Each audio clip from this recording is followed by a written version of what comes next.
Peace, everyone. How you doing? Welcome to Israel Doctrines Google Hangout. I'm your host, Carl Albert, and you have now entered into the Hangout. And it seems as if I had to speak on this again this morning. Um, Preterist perspectives. What is your perspective on the implied audience and audience relevancy? As I stated, people, I've been dealing with the preterist community for a while now.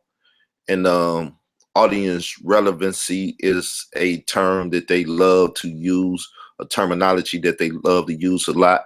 But it seems as if there are teachers and people that presented this frame of reference or gave them this point of information, knowledge, or whatever, didn't describe that there's a such thing as an implied audience. That anyone that gives audience to that which is written or that which is spoken is considered to be the applied audience. If one reads the Bible, right, they have to consider themselves a part of the applied audience, one that's giving audience to that which is written, as it is written, right? If not, then if you just deal with plain audience relevancy, then the Bible was not written to any of us. It was written to those people at that time, in the time that Mark wrote, Matthew wrote, Luke wrote, John wrote, and to whom they wrote to, right? Jesus was only speaking to them people that they had to be righteous and they had to be that because that's the only audience that is relevant in the conversation. So we should not quote any of that, because if we're not part of the applied audience, ones that's giving reference and audience to what's being written or being spoken about and then written about, then it doesn't apply to us. So when you use audience relevancy, right, and try to be crafty with it, then we have a problem, people. We have a problem. And that seemed to be the problem in my conversation with most people that's dealing with it, that they understand audience relevancy only from the indoctrinated point of preterism or full preterism or partial preterism. I don't know, because both of them use it, the partial preterist and the full preterist.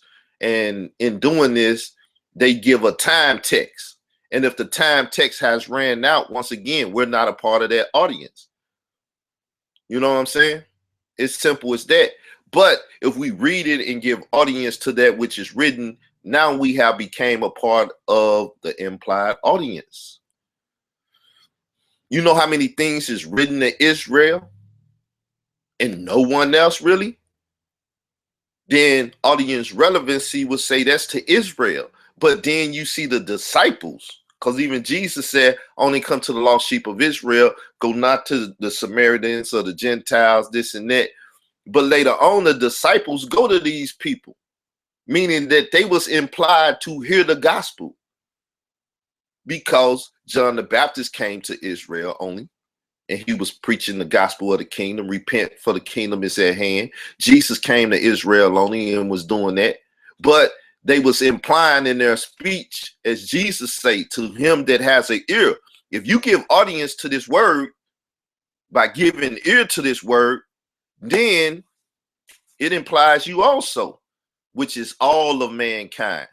And if I'm a man and I'm giving audience to this word, then I already realized that I am a part of the implied audience.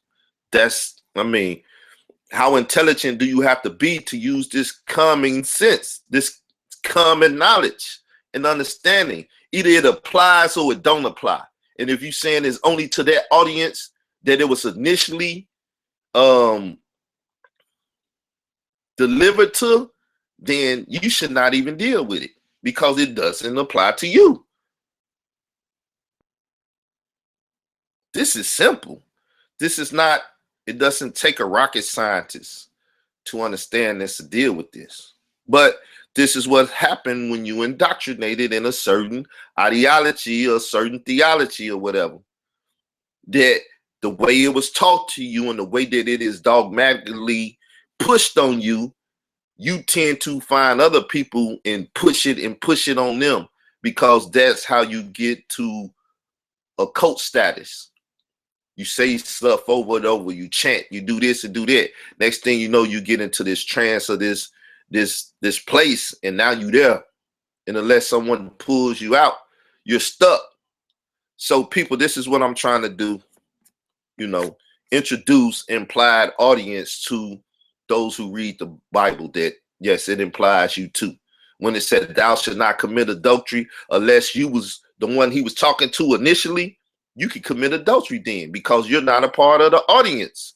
If you use audience relevancy as reckless as others do. He didn't tell, Jesus never told me not to commit adultery. It was written in the book, okay. Unless I give audience to it, he's not talking to me. So people, please stop being, you know what I'm saying, so messed up in the brain. You know what I'm saying? Get back to being on the mirror. Get back to foundational stuff. If you're going to argue, once again, audience relevancy, unless you're that audience, it's not talking to you at all. Don't even bother reading it. Don't even bother trying to understand it, because it has nothing to do with you. You're not part of the audience. So don't argue Bible. Don't even discuss it, because this book is least, or the transcript of what's in here is almost 2,000 Old Testament old, but at least during the time of the gospel, Jesus being born, so on and so forth, it's implied that it's 2,000 years old. So nothing in here was written to you. You irrelevant unless you implied in it. With that said, I'm gonna say peace.